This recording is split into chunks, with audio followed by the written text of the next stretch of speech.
His name is John Cena. What's up, everybody? Welcome to tonight's episode of the Not Your Average Mark Wrestling Podcast. We've been gone for a little bit. Craziness has ensued.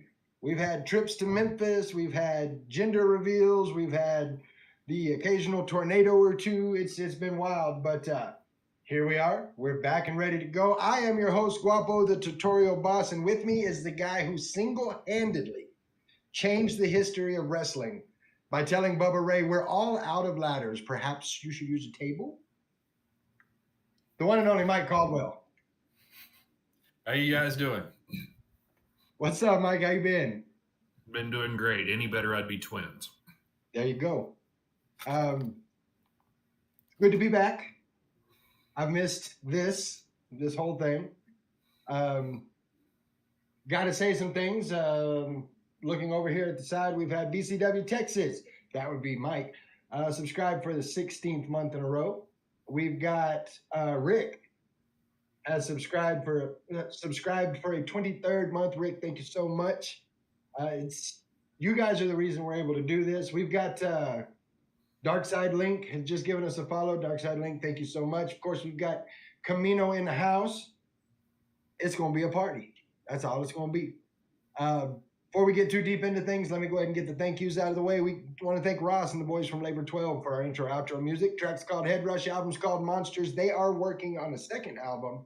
And from what I hear, rumor has it, they are going to debut a new video on Friday. So make sure you're looking for that. But after the watch along, of course. I want to thank Joe and American Legacy for our Not Your Average merch. We got hats, we got beanies, we got skull caps, we get shirts, we got bandanas, we got all sorts of stuff. J-Reb in the chat just subscribed for a 24th month. Thank you so very much. Says, told Twitch to remind me and it failed. Damn it, Twitch.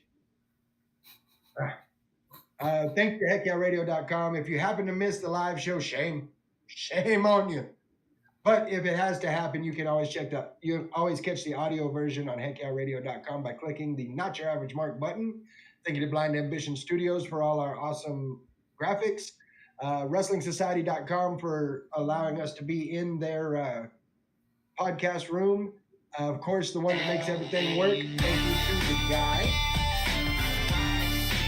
Watching Crazy Things. I love it. Just subscribe. Thank you so much. Appreciate you.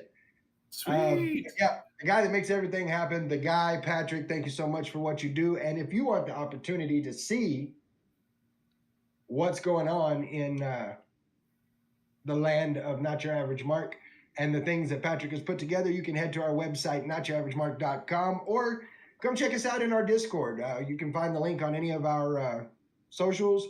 We do watch-alongs for Raw, for SmackDown, for PLEs. We're streaming tonight. We're gonna do SmackDown tomorrow night. We're gonna do Noon of Champions. Yes, I said Noon of Champions. I refuse to call it Night of Champions because it comes on at noon. It is now and forever will be Noon of Champions. But we will be doing a live stream of that as well. Join us. Let's talk about it. And once again, thank you everybody for joining us in this crazy journey that we call the podcast. So let's get into some main roster moments because we've had a crazy week in wrestling. I've enjoyed it thoroughly. And gotta say what's up to Eska. He's in the chat. Glad you could join us out here tonight. Texan Tag Team in the chat as well. We got all sorts of people joining us tonight. I love it. So let's get into SmackDown. LA Knight. Still just as over now as he has always been, and that showed in the opening segment. Like, he didn't make any bones about it. He calls out Seth Rollins, and he gets Paul Heyman. So, Says, Seth Rollins, get out here. It was... Ladies and gentlemen. Cool. Yeah, how you going to get that? Seth Rollins, get out here. Waiting for Burn It Down in here. Ladies and gentlemen. Paul comes out, gives him a warning, says, if you don't back off, bad things going to happen to you. I'm just saying. What does LA Knight say in response? He's like, well, you didn't bring me Seth Rollins. I asked for Seth Rollins. I got Paul Heyman. So what do you say? Paul Heyman versus LA Knight right here tonight, right now. Let's go. Paul says, no, we're not going to do that. It was a good opening. I thought that was a great way to kick it off, and then to go straight into Asuka versus Alexa Bliss. That match was absolute fire. Loved every bit It's a of very it. good match. Very, very good match. It cooked with all the right flavors. You know me. I'm going to be happy anytime Alexa Bliss is in the ring. 5 Feet of Fury, one of my favorite ladies in wrestling.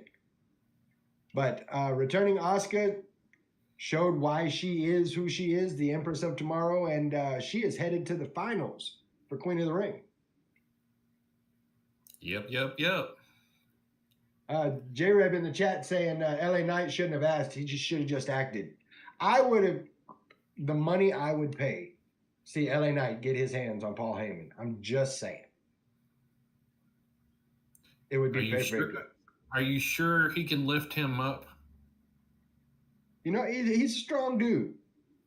But LA Knight may be a strong dude, but it is the Polaris we're talking about here. It is, in fact, the Polaris. That would be a hard thing to do. I don't know. Those first two segments, the LA Knight segment, the Asuka and Bliss, I love it. And the fact that we get to see Bliss a little later on, which we'll talk about in just a moment, it just added to it for me.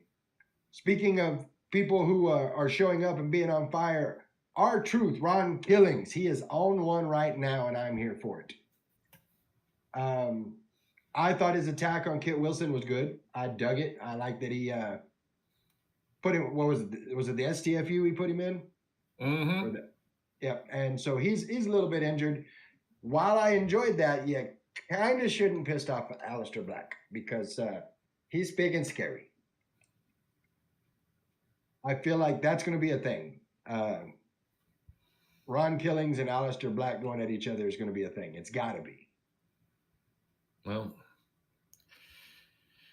bad things happen when you mess with his money. This is and correct. Him not getting to compete in his match doesn't mess with his money. Messed with his money. He had a match, he didn't get to compete. And we had the same scenario when it comes to microphone segments. Cody Rhodes comes out, and of course all the pyro and everybody's happy and everybody loves Cody Rhodes. And he comes out and he gets the microphone to his mouth, and Jey Uso's music hits. And he yeets all the way down. He did. He yeeted all over the whole crowd. He yeeted all over the ring. He yeeted all over commentary. It was a mess. Yeah, I know. But he did. He comes down, and I love the interaction that you've got Cody who gives the belt to one of the kids. You've got Jey who comes down and yeets with a kid, and then picks up a baby and yeets with the. I mean, it's awesome. Yes, I know phrasing. But he comes down and he talks about, man, you know, I got mad love for you, but Monday night, it's me and you, and it's only going to be one of us can go on. And you can see the respect between those two, which I enjoy. And Cody's just about to say something, and Sami Zayn's music hits, and here comes Sami Zayn. He's like, would you look at what's in the ring here? Would you look at how awesome this is? And says, however, one of the three of us gets to go to the finals of King of the Ring. One. And Jay's like, yeah, you're right.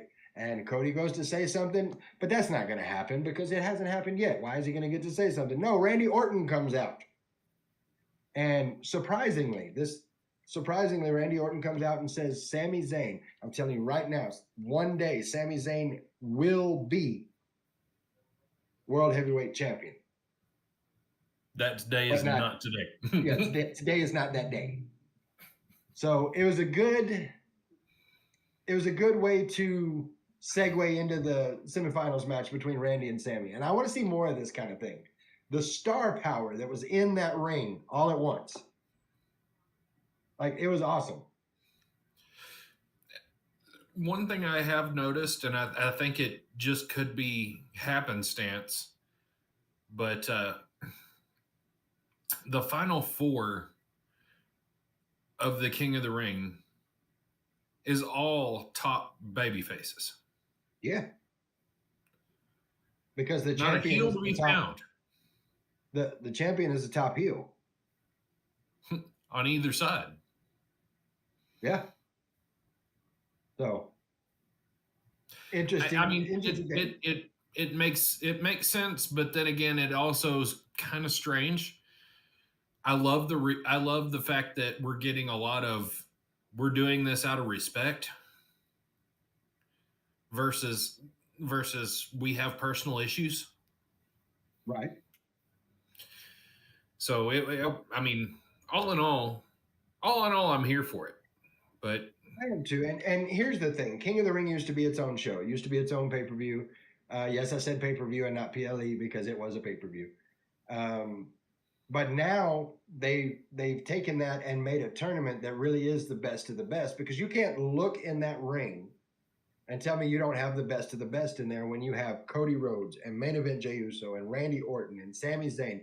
The only thing missing is CM Punk and Seth Rollins, but they're not on that show. So yeah, it's definitely the alphas of the group. no, absolutely it is. Um, I was kind of impressed, and mark your calendars because you're not going to hear me say this very often. I was impressed by Tiffany Stratton and the fact that she threw out a challenge for a last woman standing match with Nia Jax. That's big stuff right there. That's yeah. That's kind of scary in just itself, right there. It's But squishy time. for sure, for sure. But honestly, I think Stratton may actually have some sort of a battle plan. If she's gonna challenge Nia to that, that's not done without planning. Oh, absolutely. And it's going to be interesting to see what that plan is. And we will tomorrow night. And that's what I like about this. I love how on SmackDown they're slowly starting to introduce old school PLE level matches. The TLC match, the last woman standing match. Like they're slowly introducing some of these old school PLE matches. And I love it. I'm here for it. Yes, absolutely. I mean, I'm kind of waiting for them to do it on Raw as well, but if they keep it on SmackDown, I'm fine with that. I mean, Raw had a steel cage match with Seth Rollins and CM Punk. True. True. So they've had some PLE moments over on Raw as well. No, and the PLE moments happen. I'm thinking, we used to have a pay per view called TLC, and we had a TLC match. We used to have pay per view called King of the Ring. Now we're having the King of the Ring tournament. Of course, we didn't have a last man standing, last woman standing PLE, but this is like back in the day, Tiffany Stratton versus Nia Jax, last woman standing. That's PLE main event. So, and I like that we're getting that on SmackDown. Oh yeah, absolutely. So Charlotte versus Chelsea Green was a decent match. Like I feel like, I hate to say it, but I feel like this was kind of a filler. I don't know that it was, but it kind of felt that way. But I'm gonna say this: I love it anytime Chelsea Green is on the screen. She is a national treasure, no question about that. And I will say this about Charlotte. Charlotte's not my favorite person in the whole wide world, but she looks better right now than she has at any time since she came back at the Rumble. And yeah. I know you're not supposed to say this, so I'm probably going to get in trouble. Don't cancel me, people. But it's because she put on some weight. Like when she came back at the Rumble, she was very, very skinny, looked very, very sick. And she put on a little weight and she looks great. And you could see it in the ring that she's getting right back to that groove she was in before she hurt her knee. Well, in risk of getting canceled, you should probably say she's putting on more muscle versus. I'm not even gonna say she's putting on more muscle. She's putting on more healthy weight. Well, okay, yes, for sure. And that may get me in trouble, but I don't care. I think she looks awesome. One thing I will say about Chelsea, though, Chelsea sold for Charlotte like a true professional. And The match itself wasn't anything, over the top spectacular, but it was a good match. Mm-hmm. My personal favorite part of it was at the end of it when Alexa Bliss comes out to help clear the ring of the Secret Hervis, and we get that stare down moment between Charlotte and Alexa, and then Charlotte just kind of shoulder checks her and walks by. I am curious to see where they're going with that. Like, where are we going with Charlotte and Alexa? It's a ride I'm ready to go on. Oh, absolutely. And I feel like that is a very good match for a Revolution. Mm-hmm. That'd be a good Evolution match for sure. Yeah, Evolution. That's gonna be. I feel like that's what they're building to, but I'm curious as to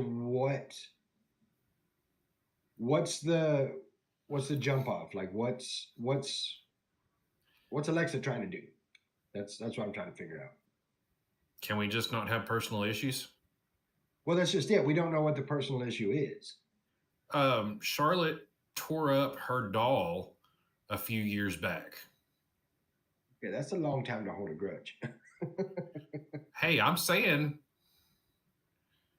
if you're gonna have some sort of a personal issue, taking something like that, and that kind of was a huge turning point with Alexa Bliss at that time. So, hold a grudge. Makes for good TV. It does. And speaking of good TV, Solo calling out Jacob Fatu has been a long time coming. We've been waiting for this and waiting for it. Solo comes out, says, I need you to come out. I need you to say them 4 words I want to hear. And Jacob Fatu said, and I quote, that's all he said. It comes down to it, when Jacob finally does talk, he's like, look, you've been using me to make yourself matter, to make yourself relevant, and I'm tired of it. So I think it's this. And he holds up the U.S. title. He says, and if that's it, I'm going to lay it down right here. Fight me for it. And Solo's like, no. Oh, I'm going to look over here at the chat for just a second. We've got Jello in the chat saying, in an interview, Chelsea said she loves her current character because it's her on 3 Celsius drinks. Okay. That's why I love Chelsea Green. Because even when she's not on TV, she's not in the ring, she's who she is. And that's one of my favorite things in a character is her TV character is Chelsea Green turned up. Mm-hmm. And I love it. I do love the fact that, Jacob's like, look, you want fight me for it. And he's like, I'm not going to. He's like, well, you better figure out how, because if you come at me, it's all gas, no brakes. Yada me. Yada. So we end up, before the night's over, finding out that Nick Aldis did set that match up for Noon of Champions. And that's going to be a good one. And we're going to talk about that here shortly when we do predictions. The fact that, you had JC Mateo and Solo both jumping Jacob Fatu, and Jimmy came in. Big Jim hits the ring, and to me, this just reinvigorates the bloodline angle. And I think it was smart. Because they don't have to do anything else. Jim came out to help family, and it wasn't his brother. Yeah. So I think just that one appearance, if that's all they do, it was smart. LA Knight versus Bronson Reed ended, unfortunately, how we all knew it was going to, with several spears and tsunamis. And now Knight's going to be out for an indefinite amount of time. I feel like, this is just me, I feel like when he comes back to Raw. I feel like he's done all he can do on SmackDown. He's doing side quests now. He's going to Raw. My personal belief. Do you think he And I shows think back up draft night? I think that would be a good time for it because draft is going to be they're thinking right now probably September. So you keep him out the rest of June, July, August, and then bring him back in September on the draft. I think it pops big. So that would be good. And for the biggest pop of the night, just when you think it can't get any better than Ron Killings versus John Cena one-on-one, it does. I completely hate the fact that it went the way it did for R-Truth. Like I wanted to see Ron get in there and do some things. But Pipe Bomb 2.0 was some of the best mic work I have heard in a very long time, and I loved it. Yeah. Cena got to open up and be John Cena. John Cena, the movie star, not John Cena, the wrestler. He got to go out there and he got to talk from the heart. And he has, talk about holding a grudge. That's like what, 13 years ago? 14 years ago.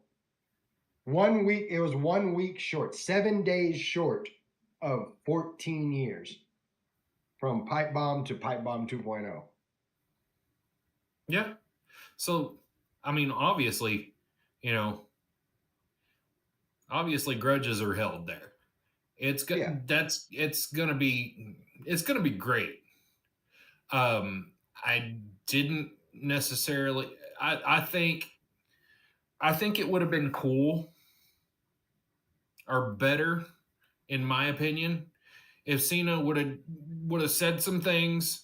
CM Punk would have started to try to get back up, and John Cena had to go over there and hit him in the head again with the belt or something of that nature, because he stayed down there for 11 minutes. Wow. Yeah, I'm glad you bring that up, though. That's probably one of the things I liked best about it.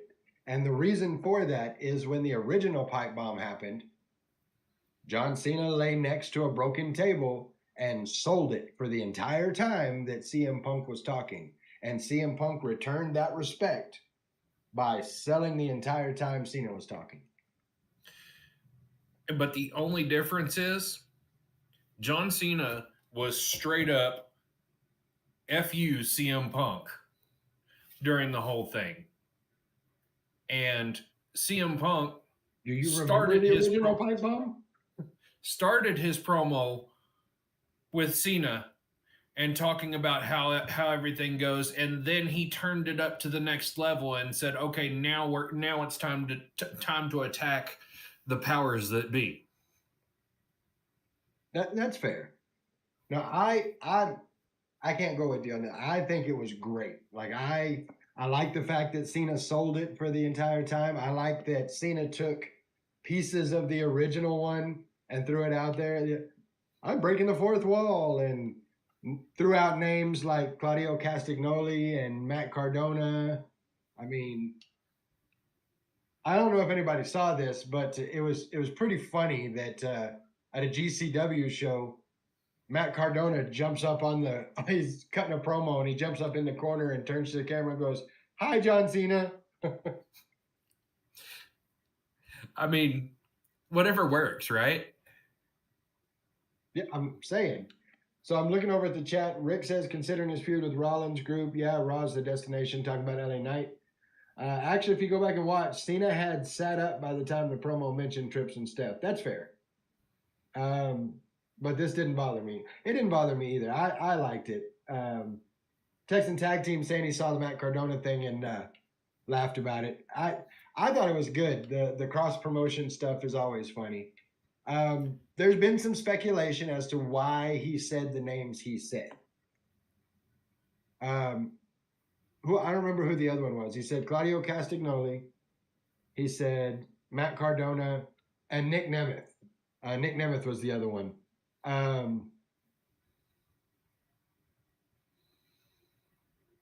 Rick saying, can we put to rest that the names Cena mentioned were meant to reference Cabana and the Bucks? That's not the case. I agree. It's not the case. The what I'm hearing from people that I actually listen to instead of some of the other silly stuff is that he mentioned them in particular because the rumor going around for a long time was he was the one that buried all three of them. So that's why he said those names in particular. I don't know if that's true or not, but that's some of the conjecture I've heard. Yeah. I mean,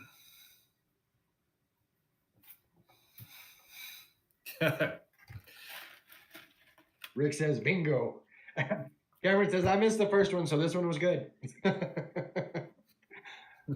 It was a good time. I love what they did with it because not only did it, they do the throwback to the original pipe bomb, but it's had everybody talking all week. Anytime you can do something on the show that has everybody talking all week, you've done a good job. Did you happen to hear how many views that YouTube post from WWE has gotten? I have not. Do you have a number on that? It's in like the hundreds of millions.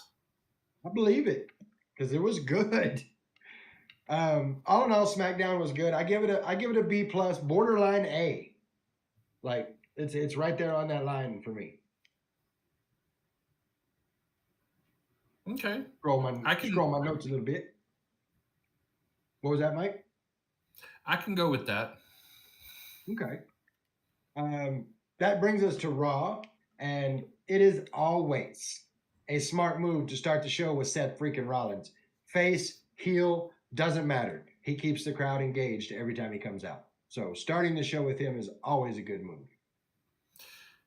I really, really, really wish that he talks about the fans can't make up their mind, but he tends to still play to them.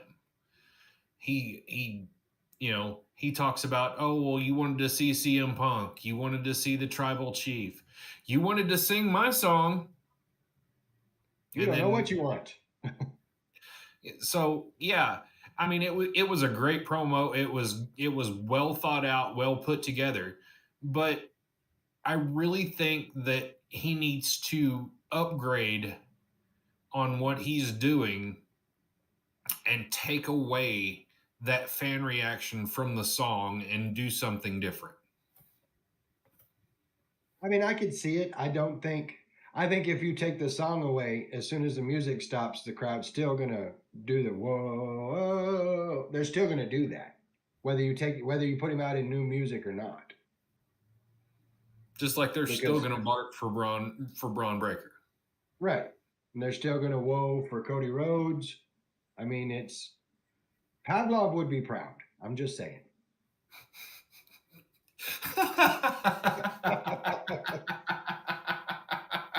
Pavlov would be quite proud of the WWE right now. Yes.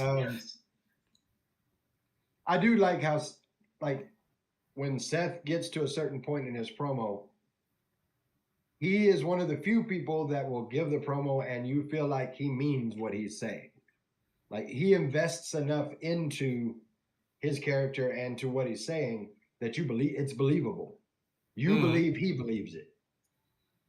So it is a good way to start Raw. We go into our first match, which is Breaker versus Penta, and it's a good match. Like, I like it anytime Penta comes out, and I know Jello hates it, but I still think his intro is cool because they get the camera just right, where he goes like this, and it looks like his shoulders and arms are on fire, and it's cool. Take that, Jello. What I did like a lot about this match is it was good to see Braun Breaker slow down a little, even if it was just a little. Watching him slow down and be a little more deliberate instead of I'm just going to run over Penta every chance I get, I liked. I thought it was really good. It makes the times when he does blow up and go crazy bigger, in my opinion. Yeah. Penta did really, the ring psychology was really good in this match. Just even to start off with the fact that Penta had to get caught on the outside the first time, fight out of it, post him, then go back in and actually, at that point, while he was dazed and confused, was able to get him down on the next dive. Right. They made Braun look like the badass that he is, and they made Penta. It made Penta seem like he was very strategic. Mm-hmm. No, the loss, Breaker won the match, of course, but the loss for Penta doesn't hurt him in the least because of that. No, absolutely because not. it shows his ring psychology. I will say though, seeing Braun Breaker kick out of the Mexican Destroyer, nice touch. You can kick out of it. It's okay. Yeah, it's okay. You kick out. It's okay. It was like nobody's kicked out of it yet. Like that was, and because of that, again, the way they run it, it's a big deal that he kicked out of him because nobody has. So I like the way they did this. This wasn't a crazy, like I was saying earlier, PLE level match, but it was damn good, and it showcased both of them in a very good light. Unlike the next person I'm going to talk about. So we had an interview from Michael Cole with the one, the only Bill Goldberg, and it was pretty standard. You talk trash about me in front of my family, you disrespected me, now I got to kick your ass, kind of thing, right? So we have the match. He's going to be going against Gunther for the belt in Atlanta at Saturday night's main event. I'm going to be 100% honest, totally and completely honest about this. I think the only thing Goldberg actually brings to the table in this is his name. I think it's awesome that Trips and the creative team are going to let him do one final match and go out the way he goes out. But whether he gets beat by Gunther or he wins and gets cashed in on by Seth Rollins, somebody is going to have a Goldberg-sized notch in their belt because somebody's going to be able to say, I retired Goldberg. And I think that's what he brings to the table. Because I hate to say this because I know there's a lot of Goldberg fans out there, but Gunther's going to carry this whole match. Oh, absolutely. It is what it is. Yeah. Goldberg has never been known, never, ever, ever in a time that he's never been known as the guy that's the one that's going to lead the match. He always has had good people all the way through in WCW. He had good people to carry him through everything that he had and make him look like the star that he is. And yes, Rick, I completely agree. Goldberg can't carry his own bag, says Rick. Jello says, can we please get the Goldberg match behind us so we never mention him again? We've got a little while to wait. 2 weeks. I will say this, the real fans out there are going to realize that that's a Goldberg match, and they're all going to be watching BCW anyway. So it is what it is. I don't know. I really think that's all Goldberg brings is the fact that somebody can say they retired Goldberg. Jade Cargill versus Roxanne Perez. This match was absolute fire. I thought it was great. The women's division across all brands of WWE right now is just on fire. I mean, it's night and day, and the boys better step up because the ladies are setting the bar really, really high. Now, some people will say, and I disagree with this. Let me preface this with I disagree with this.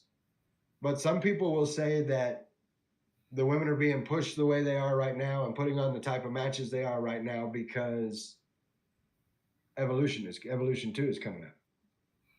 I disagree with that. They've been killing it for the last 6 to 8 months. Let's be honest.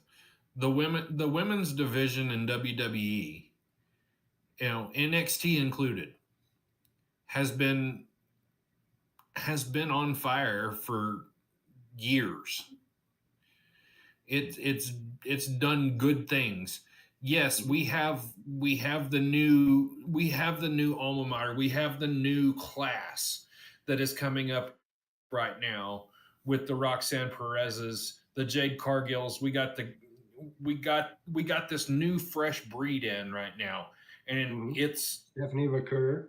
it's doing well. It's doing very well, and it's drawing more interest to the main roster on both brands because of the fact that these women are very good at what they do. They are absolutely, and the perfect example of what you're talking about from a fan standpoint. Cameron. I'm going to use you as an example. Cameron hadn't watched wrestling in years upon years till he stumbled upon our podcast, and then he started watching with us. And like he says in the chat, I prefer some of the women's matches over the men's because they are that good. So from a looking at it from a fan's perspective, everybody can see it that the women are that good. I think there was a whole group in NXT that lit the match, and some of that group is still in NXT. Others have made it into the main roster, and it just keeps getting momentum. And I'm here for it. I love it. Rick says the reason the women have start and stop moments is because, like it or not, they are a specialty product. They can't dominate the product or they expose it too much. I'm a huge supporter of the girls, but that's the truth. I mean, you're not wrong, Rick. I do think that they're getting closer to that point, though, where sometimes their matches are going to be better than the guys, and then they're going to schedule something where a guy's match is going to be more hyped. I mean, I think the gap between the two has become a lot closer in the last couple of years, and I love it. And this match was a great example of that. I like how well Roxanne was able to go after Jade, and she was able to get her shine even in her defeat. Mm-hmm. Roxanne Perez came out of that showing that she ain't nothing to slouch on. You take somebody like Jade Cargill, and she took her to the limit. Yeah, both of those women right there, they completely left everything out there in the ring. I would say that that from a sports standpoint, that could have gone either way, and it was really good. And it was. Both of those women looked like they felt it after the fact. The thing about those two and leaving it out, I can't say any better than you did. They left it all in the ring. Like by the end of the match, you could tell both of them were gassed. Mm-hmm. Like that, there's no question about that. Work me on the ground, I'm blowed up. Exactly. Gunther came out. I believe I said on the watch along that it looked like somebody did something foul to his postostes because he was not having a happy face when he made his way to the ring. Normally he's kind of smug, and no, he came straight to the ring, grabbed a mic, and just tore Goldberg apart. I would say that his retort was much better than what Goldberg had to say. And I like that as of late, every time he's got something that he's very passionate about, right in the camera. His face is right here in the camera talking. And I love that. I think it adds something to it. Yeah. Well, for years and years, he who shall not be named would stress that the superstars were not allowed to look dead into the camera. Right. And now we're going back to more of an old school feel and Triple H is letting them do things like that, and now we're getting that raw emotion back, and I love it. I'm here for it. Oh, I agree with you, Hardy. And the facial emotion that Gunther can put out. He can be angry, smug, like he can go through the Rolodex of emotions with his face right there in the camera, and that is the hallmark of a true star. One of the reasons I like Chelsea Green so much. I'm just saying. Becky versus Bayley. Do I even need to say anything else? This match was crazy. They put on a master class. And a little side note that I don't know if you caught, if you're watching Raw. If you didn't watch it, then this will be news for you. The ring attire that Bayley had on was what she was going to wear in her match at WrestleMania before Becky took her out. Yep. I thought that was kind of cool. I really hate that it ended with Lyra's interference, but this is going to set up one hell of a triple threat. I don't know if it's going to be Saturday night's main event. I don't know if it's going to be SummerSlam, but we are going to get a Becky Bayley Lyra triple threat. I feel it in my bones. Oh, I believe that's going to be one of the headlining matches on the Evolution pay-per-view or PLE. I forgot about Evolution.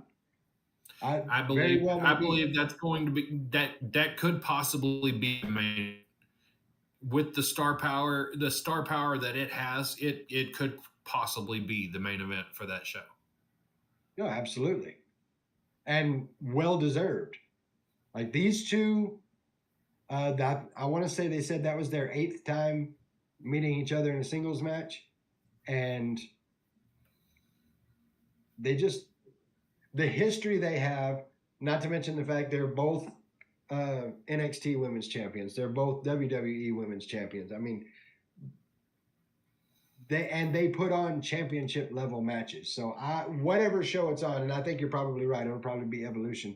It's going to be main event. It's got to be. Oh yeah. So I think NXT Women's Title match is the main event of that PLE. It may be. I don't know for sure. I haven't heard anything yet on match setup, but that is. I mean, it's a possibility. But really and truly, I kind of want to bring this up just because it's something to think about. We haven't seen Io in a little while.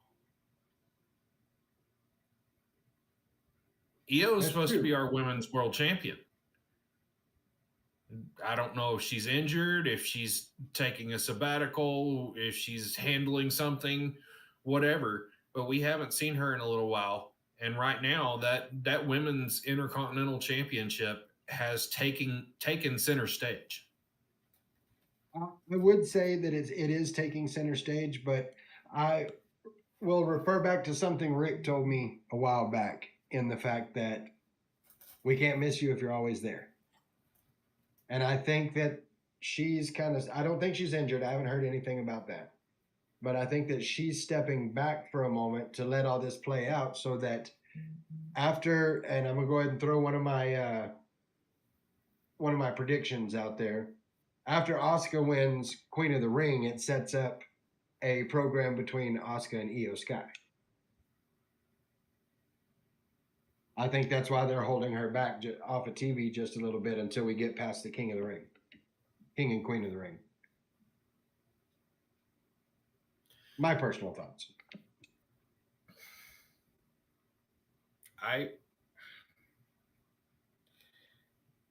I see it going several different ways. I think that the last woman standing match could be the turning point where Nia gets the title back from Tiffy, and then we have that Jade Cargill, Nia Jax, big Naomi. Oh yeah.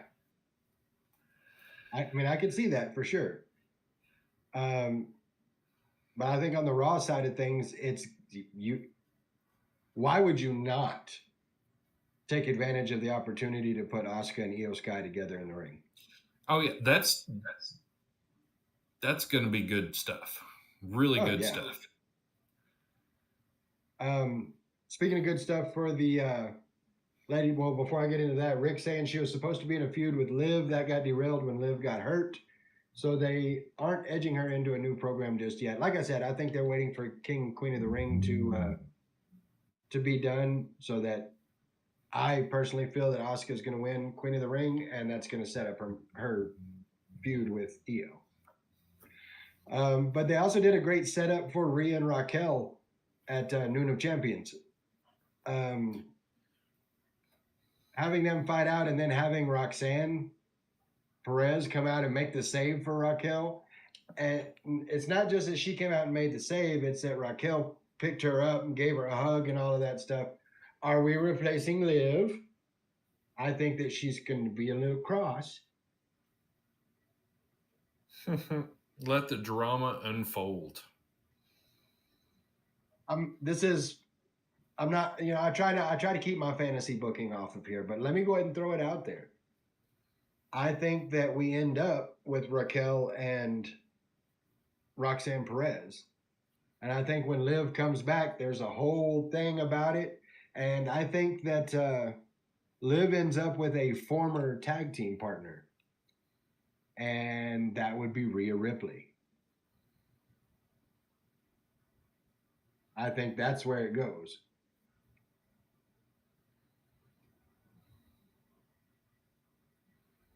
I bet Asuka wins Queen of the Ring, setting up Asuka versus Io for SummerSlam, but Asuka and Io team against Raquel and Roxanne for the tag titles at Evolution. I could see it.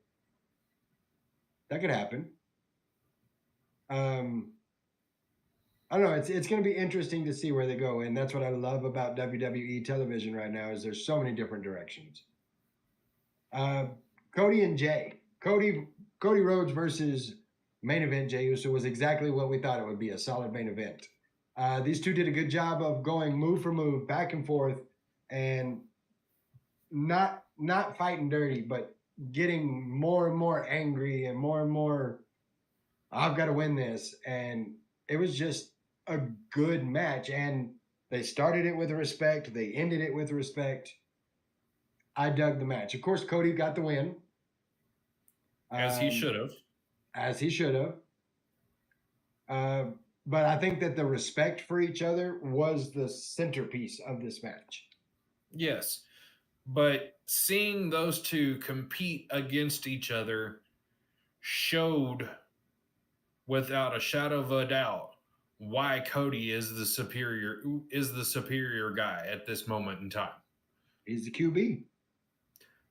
Jey Uso still has some small little mannerisms and emphasis on certain things that he needs to put together to get him to that next gear. Right.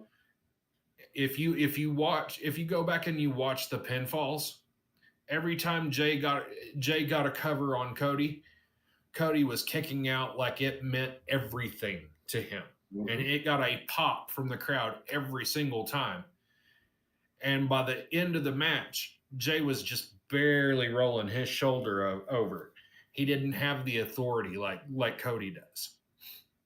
Well, and Jay looked exhausted. Cody looked exhausted. The crowd looked exhausted because of the false pins. I mean, just kind of a side note. Okay, the crowd was exhausted before the bell rang from the 2 rounds of yeeting. Well, see, if you're Jey Uso and you come out, you yeet all over the crowd. You just can't be mad when they yeet right back on you. Yeah, well, I mean, I get it, but still. Context. Yes, yeah, phrasing. We've got Jello saying with Liv out for several months, what do they do with the belts? I think that Roxanne takes Liv's place. Mhm. I think that, and I think it's brought about, like the idea is put out there and floated by Finn Balor. Oh yeah, So I think that Raquel Raquel and Roxanne are going to be the tag team champs. Raquel or Liv gets replaced by Roxanne with Raquel. Those two are working in a tag team together, and then all of a sudden, now Dom and Dom and Roxanne start getting to the point where they're getting closer and closer and closer, and then right as soon as that's about to hit the head, that's when Liv Morgan shows back up. Let's talk about that bastard for a minute. Let's let's let's run his check. Let's run his body count real quick. You know, Rhea Ripley, Yes. Liv Morgan, Yeah. Tiffany Stratton, and Yeah. now Roxanne Perez. Yeah. Does he have like beer flavored nipples or something? Like, what is he doing? He's got the How? Latino heat. No, he doesn't. Yes, he does. He's got a mullet It's and a in goofy his mustache. blood. He can pull it off like Eddie. It's in his blood.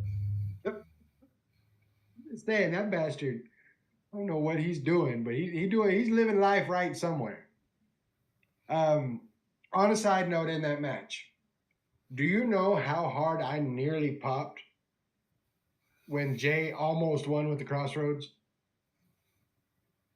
Do you know how big I would have popped if he had won with the Crossroads? Yes, we all were watching. We all were watching your face during that. I was hoping, man. I was hoping. All in all, I thought it was a good go home Raw for Night of Champions. I will give this a solid B. Okay, I can see it. Now, before we go on to the next thing, I do want to remind everybody, if you haven't already, click all the things. It helps us on our socials. It helps us with the algorithms, and it helps us see what you guys enjoy, what you don't, what we can do better.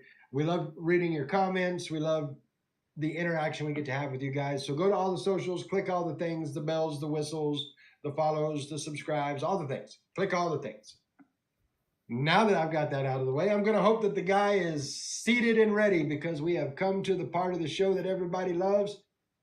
It's time for Notes from the Clown Show. Yay!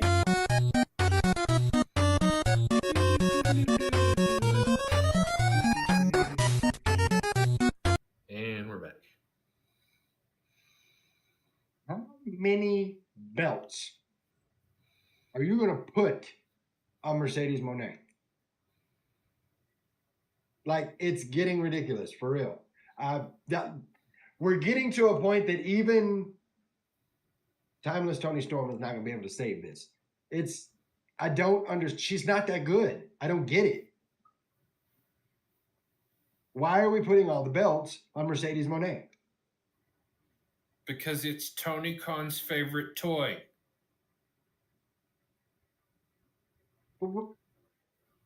When you've got Tony Storm, you know, a cool shiny toy, why are you gonna go play with the old and busted toy?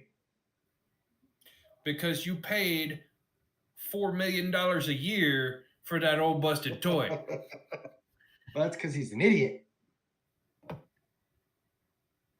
There, I get the but thank you. Appreciate that, Dark Side. Need your championship devalued? Book Mercedes Moné. It sells Seriously. itself. But I mean, while we're on that subject, somebody needs to punch old Sockface in the mouth and tell him to quit devaluing the things that are supposed to be near and dear to whom he's getting paid for, instead of saying that the other belts that she have mean more than the TBS title. That's what I'm trying to say. I don't understand what they're doing other than devaluing all the belts. Jello saying that's what happens when you let a narcissist book herself. Absolutely, 100%. And if it were me, if it wasn't Tony Khan, because he's a clown, if it was somebody that actually knew how to book, I would say they're probably tired of her and they're like, okay, it's in your contract that you get to win 6 belts. Here they all are. Go away.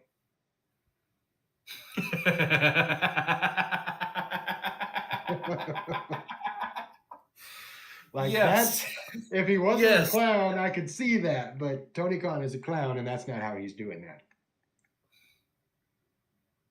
Classic Excalibur, put over everything but what is supposed to be important. I mean, that's fair.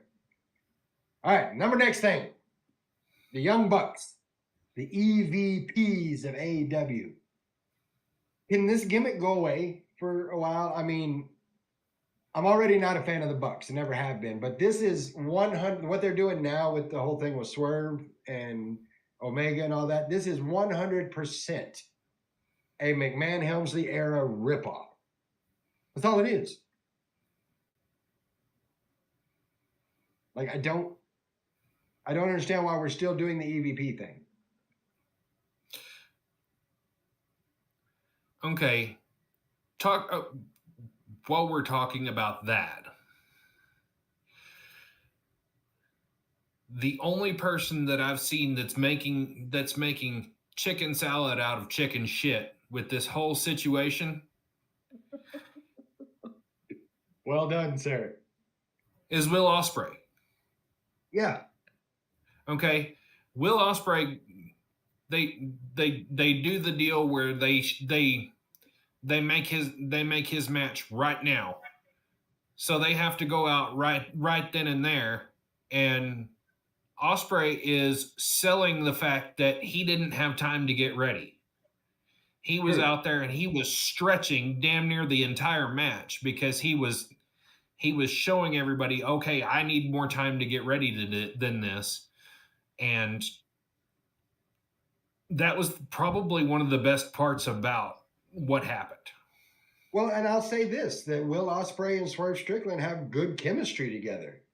Like they do well, but what I'm talking about is this stupid shit of, well, Swerve Strickland, y'all won the match, that's great, but you touched a referee, so you're going home without pay. Get out of my building. That's the McMahon Helmsley era mess. All I want to know is which one's Steph. Nikki. Okay, I agree. I can't with those guys. It drives me crazy. Texan Tag Team saying, I like that he was still tying the boots while Swerve was coming to the ring. Yeah, I mean, the segment gave, like the intros and everything, it gave the confusion that it needed to, and that speaks not to Tony Khan, not to the EVPs. That speaks to the professionalism and the understanding of the business by Swerve Strickland and Will Ospreay. That's what I think about it.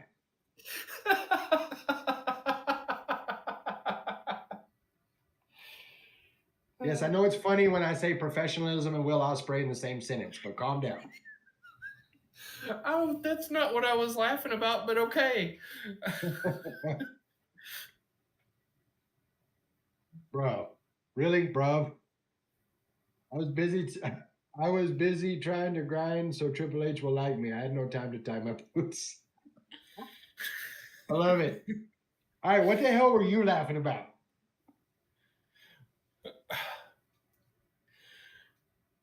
Just okay.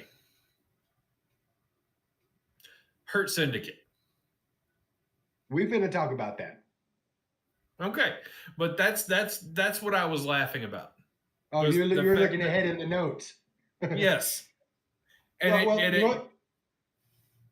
go ahead and go to that then. Let's talk number last thing. Am I the only one that spends time singing one of these things is not like the other every time the Hurt Syndicate comes out? Like, I get what they're doing, and I get that there's going to be a payoff where MJF dies, but I fucking hate it.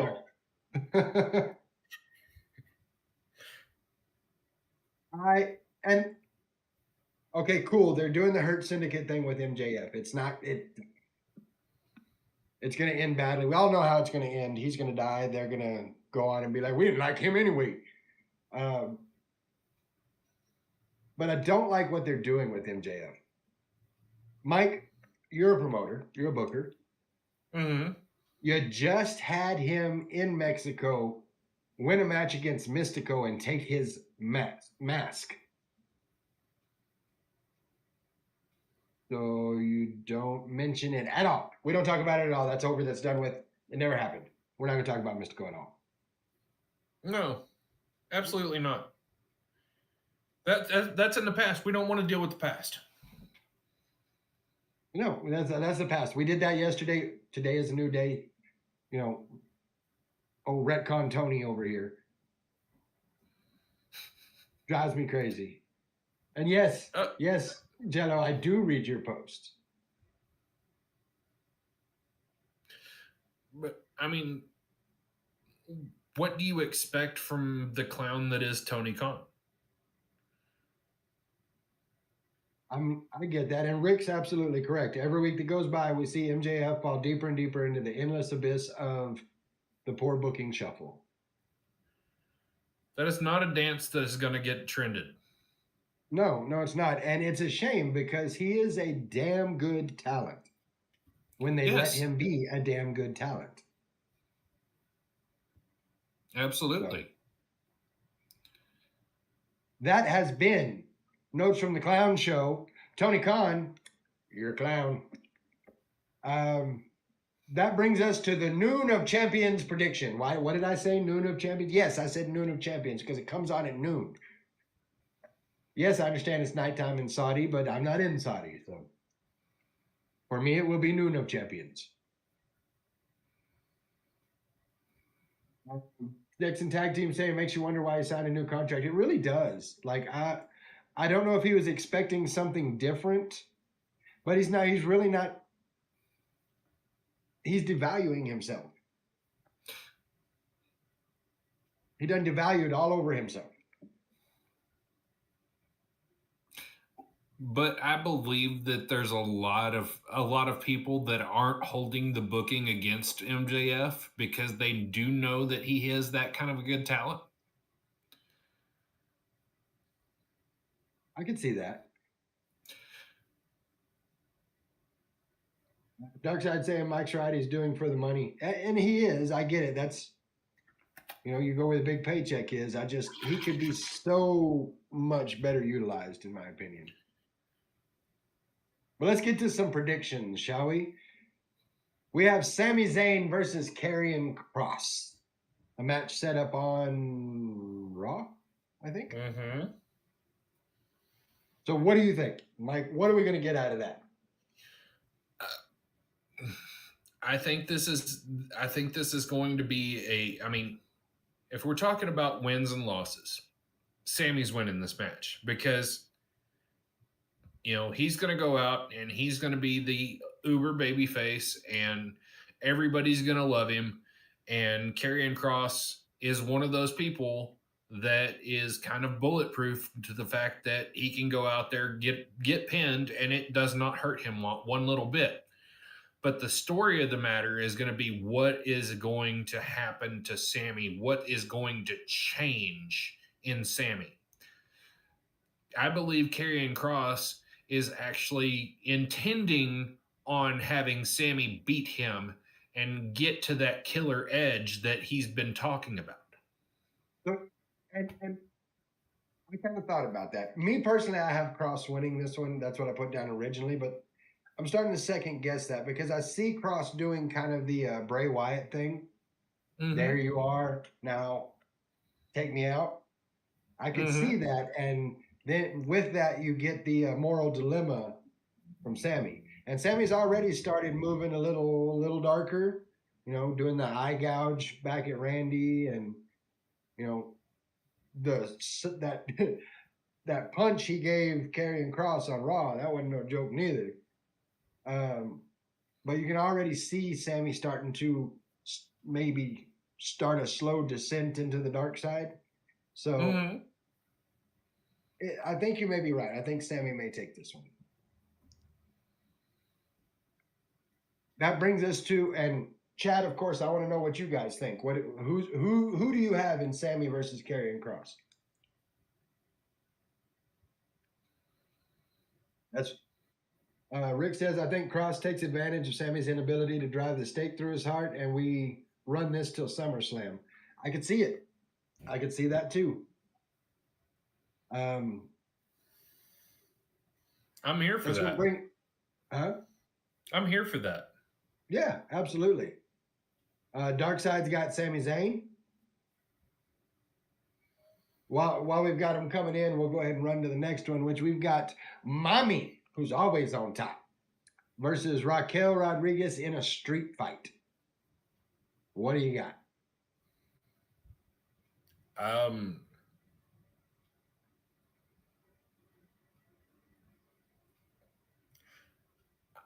I'm not sure.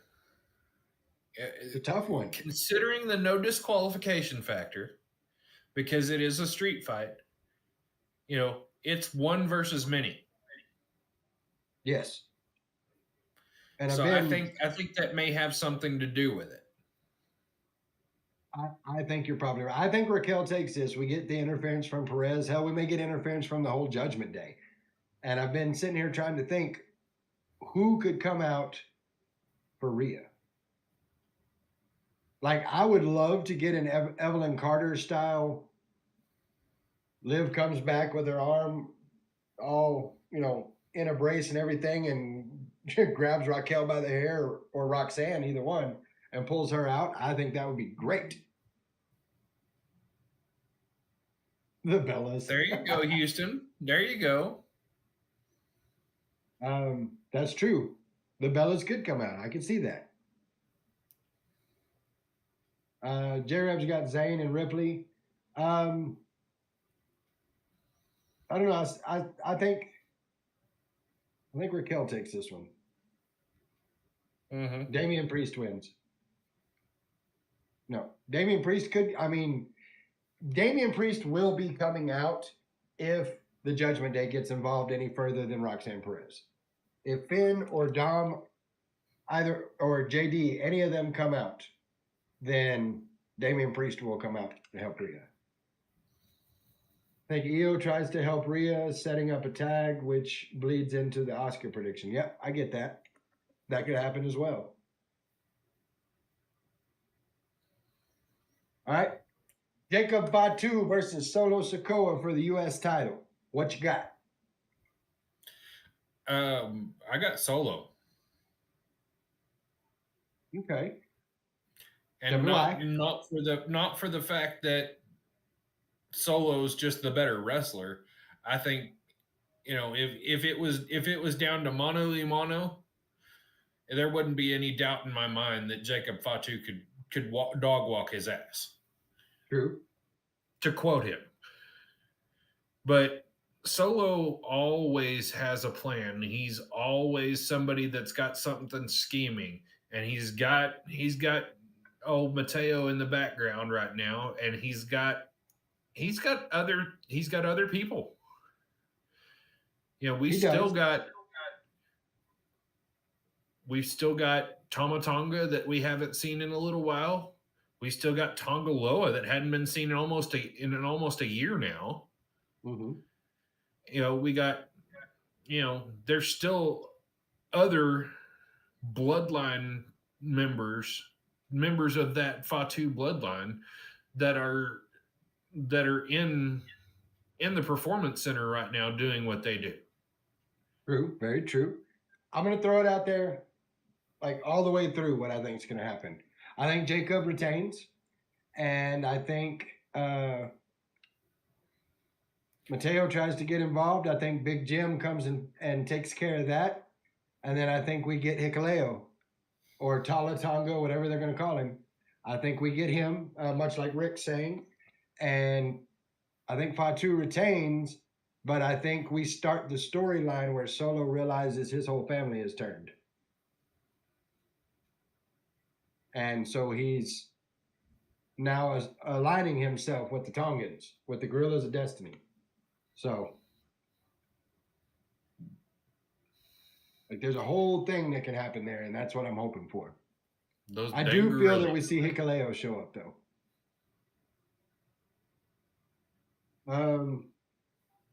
What do we got? Dark Side Link says I can see Solo taking it, but honestly, I think Jacob keeps the title. That's kind of where I'm at. I think Jacob keeps it. We've got Jade Cargill versus Asuka for Queen of the Ring. I've already told you I think Asuka wins it, and it sets up her and Io Sky. I think that Jade may take this one. Okay. Tell me why.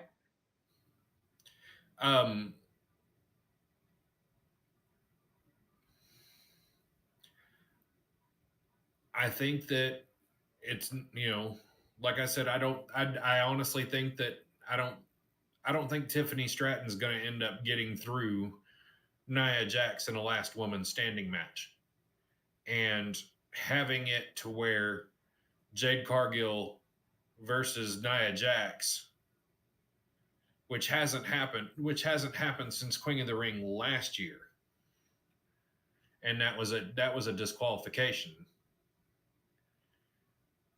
I believe that they're going to run that back because they've been teasing that since Jade showed up at the Royal Rumble 2 years ago. Fair. Here's my problem with that line of thought though. If Jade wins and goes into like you're talking about, we're going in one match. We're going to have the women's champion. If Nia takes it, we're going to have the women's champion. We're going to have the Queen of the Ring, and then you've got the Money in the Bank in play too because of Naomi. Do you really take all three of those things and put them into one match, or do you let the Money in the Bank thing be what plays through with that side of it, the SmackDown side of it, and let the Queen of the Ring play in the Raw side of it? That's kind of where my thoughts on it are. That's why I think it's Asuka, and we get Asuka and Io on Raw. But if we think about it like this, SummerSlam happens. You got Nia Jax versus Jade Cargill. Okay. Jade Cargill beats Nia Jax for the belt. And then Naomi comes in and fucks over Jade once again. Can see it. Which ultimately could kick off keep that feud hot, and it's going to end up coming back to where it's going to be Bianca versus Jade versus Naomi at some PLE in the future, possibly a WrestleMania, where you have all three of those people in a triple threat, and then we finally get something out of that story. Okay. I could see it. There's a couple of directions they could go here. I'm interested to see now. Dark Side Link says Asuka on them because I feel like they're playing towards it. And Jello talking about Jacob and Solo, Samoan Civil War incoming. I like it. Randy versus Cody for King of the Ring. I want Randy to win, but I know that Cody's going to. Yes. That's where I want to see Randy win it, but it's going to be Cody. That's where I'm at on it. I think that it's going to be a good match, but I in the end, I just don't see any way Cody is not King of the Ring. Which brings us to the one everybody's talking about. Cena versus Punk. Dark Side, I'm with you. I want the Viper, but I just don't think he gets it. Cena versus Punk. I don't think there's anybody that's questioning whether or not John Cena wins this match. Yes. That would be cool. Jello saying Cody wins with an RKO. That would be kind of cool. That would be kind of cool, but honestly, I don't see it from that focal point. You know, Okay. I think it's going to be some with those two.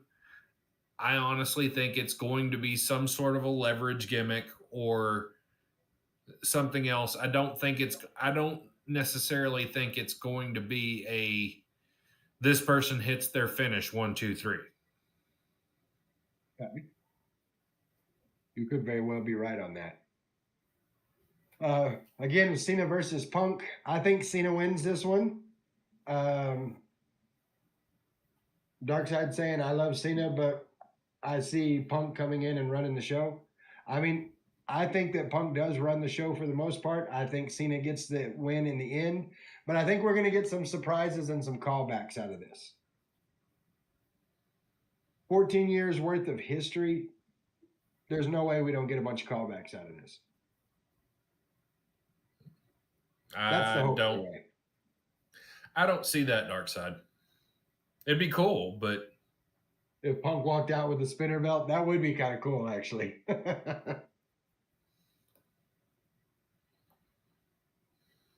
It's obvious Cena because we build to Cena versus Cody at SummerSlam. It's kind of where I'm at on it too. Houston is, I feel like we get Cody and Cena at SummerSlam. We will get to the opportunity to find out on Saturday what it's going to look like. We're getting down in time, so I want to make sure I throw these out here. That's everything for WWE.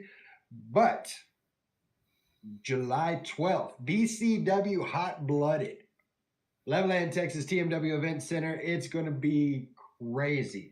So here's what we've got for you. Do we have matches? Yes, we have 2 singles matches. We have Axel Savage making his debut and going up against Devian Black. Re-debut, but yes. Re-debut. So that's going to be good. And then we have our BCW Texas champion, Damo McCullough, the top hand, going up against the monster that is Franco D'Angelo of the Guerrilla Militia. Yes. So those are 2 of the matches that are going to happen. Both of those are going to be absolute fire. No question about that. Think to yourself, well, that's 2 matches. What are we going to do with the rest of the night? I'm glad you asked. We have a 3-tier tournament happening. Tier number 1, we're having a reverse battle royal. Everybody will start 15 people outside of the ring, and the first 7 people to make it into the ring over the top rope go on to the next phase. It's going to be chaos, and I love every bit of it. From there, we go into a traditional battle royal, and as people get thrown over the top rope, that's where they land in the brackets for the actual tournament. So the first 2 people to go over the top rope will be going against each other, the second 2, the third 2. That leaves 1 person, and he is the winner of the battle royal and gets a bye in the first round. And then we will run through the tournament until we have a winner, and the winner will get the BCW Barn Burner Invitational disc. And that disc serves as their ability to cash in for the BCW Texas title, for a match for the BCW Texas title at any time. Do you have that gimmick with you? I have it at the office right now. I got it back from a gentleman today. Sweet. It's going to be crazy. It's going to be so much fun. Like, I'm so looking forward to this show. Little change in the show from what we normally do. We will be opening the doors at 5:30 as opposed to 6, and the show will start at 6:30. So get your tickets for that, bcwprowrestling.com, or if you're in the area, you can go by Tobacco Express and pick up tickets there. You're not going to want to miss this. It's going to be insanity. Mike, anything you want to say about it? My phone number is also on the flyer. If you want, call me and I'll make sure you get hooked up. Absolutely. You're going to want to be there for this one. It's going to be chaos, and Everybody loves chaos. Then, of course, on July 26th, we've got Squared Circle Pro Drunk with Power. I can't tell you anything that's going to happen at Squared Circle Pro Drunk with Power because those things are being held close to the vest by the LZ administration. I know that I've never been to a bad Squared Circle Pro show. Here's a hot take though for you because I saw the poster. We have on one side of the poster, we have Rick Elsey's named champion, El Gringo Loco. Mm-hmm. We have Diablo Blanco and Chris Watson. Thank you. And then we have Charlie 50 up top. Well, there's a name I haven't heard in a day or two. Then on the other side of the poster, we have Phoenix, who is currently still holding champion. the Squared Circle Pro Championship. We have Emilio and JC. Mm-hmm. And then on the top, we have Hobo Hank. Hobo Hank? Yes. Hobo Hank. Okay. I'll have to go see the poster. And then their poster actually has a little NWA New Mexico sign on it. Somebody has been out and about talking to people. I'm trying to measure my words here. I'm not sure what to expect for Drunk with Power. I know that Phoenix, Squared Circle Pro champion, will be in the building. Mm-hmm. I know that El Gringo Loco, Squared Circle Pro champion, will be in the building. I know that if they get anywhere near each other, it's going to be explosive. Yes. So I am. Right now I am not enjoying my position because I'm going to have to see what I can do to keep those two on separate ends of the locker room. If they happen to make their way to the ring, I have to stand between them for introductions. So I am right there with you. Rick saying, "Don't come at me." I'm just saying, I'm being as respectful as I can, Rick. I'm just saying that one champion and the other champion will be in the same building, and there could be fireworks. Oh, it is a volatile situation. It's at $10 at the door, July 26th, Jake's Back Room, Lubbock, Texas. You need to be there for that one. Hey, Mike, put Big Zed between them, and Guapo put Paula between them in a ring. See, there you go. Put Big Zed between them backstage and put Paula between them in the ring. Do you think Big Zed is all about keeping order? I mean, that's a valid point. And I would be just fine with Paula not getting. She's like a mosquito, like she buzzes she's everywhere. Mm-hmm. Not to say that she's not deserving of her position in the LZ administration. Just not in my ring. Or my time. Let me not say my ring. My time in the ring. Either way, this is going to be awesome. And I think everybody, if you're in the area, this is your best opportunity to see. She is the female. She straight up Joe Hendry'd me. I said something like El Feo was talking about, can I have the mic? I'm like, well, it's better than Paula Fate. And I turn around and she's there. Like she completely Joe Hendry'd me. She's everywhere, I'm telling you. But no. Quit saying her name. No, I don't want to because no. You might check your security camera. Might just have to do that. I'm not saying her name no more.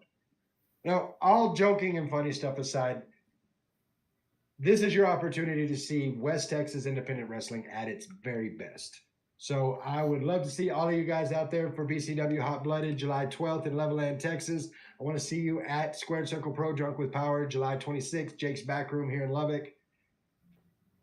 You can't beat it. I've said it all along. I'll continue to say it till I'm blue in the face. It's my drug, and I'm ready for a fix. Yes. So same. That brings us to the 9:30 mark. I want to thank everybody in the chat, everybody that showed up, everybody that has cheered, everybody that subscribed and followed. You guys, thank you so much. You're the reason we can do this, that we can have a platform to talk like this. So I want to thank each and every one of you from the bottom of my heart. Mike, as always, thank you for being on the show. It's always a pleasure to have you on. Thank you to the guy for keeping us going. And it's going to be a good week. And I'm looking forward to seeing each and every one of you on our Discord server tomorrow night as we do a watch along for SmackDown, and then Saturday at noon of Champions. As we do it every time, though, Mike, I want to turn it over to you. Any final words for the people listening, the people watching, the wrestling world in general? I want to say some things to the chat over here. Okay. We're getting a pretty good collection of people. But we need more. So I'm going to take y'all to task. I want y'all to invite 2 people and have them be in this chat next Thursday whenever we come on. We'll work during the summer. Damn it. I agree, though. If you guys enjoy what goes on here, tell your friends about it and have them come in. Have them join the party. Absolutely, 100%. I agree with that. As for me, for final thoughts, or no, go ahead, Mike. And you have we have other people that have other podcasts that are in here right now. We have the guys from the Texan Tag Team Podcast. Shout out to those guys. Absolutely. They do a really good show. I'm not all about the sports ball. They are, but they do cover West Texas independent wrestling just like you do, and do a good job of it. So I encourage anybody that hasn't, go check them out. No, absolutely, check them out. I will ask Houston, where's the best place to find you? Is it YouTube? Is it Twitch? Where's the best place to find the Texas Tag Team Podcast? You're very, very welcome. While he's getting us the information on where to find his podcast, I just want to say again, thank you to everybody for being a part of this. This started off so small, and it's just blown up, and it's because of you guys. It's because of each and every one of you, and I can't tell you how much I appreciate it. Get out there and watch your independent wrestling. I can't stress that enough. And, when it's all said and done, we're all fans, and it's an honor to get here to sit and talk wrestling with all of you. As far as Texan Tag Team Podcast, you can find them on Twitch, YouTube, and Spotify. I highly suggest you check them out. And I believe that's going to do it for us tonight. So, also all major podcast outlets. So wherever you get your audio podcasts, they're on all the major podcast outlets. That will do it for us tonight. Like I said, I want to thank everybody. We will be back here tomorrow night for the SmackDown Watch Along. Until then, I'm Guapo. That's Mike Caldwell. We're not your average marks. We'll see y'all next time. Yeah.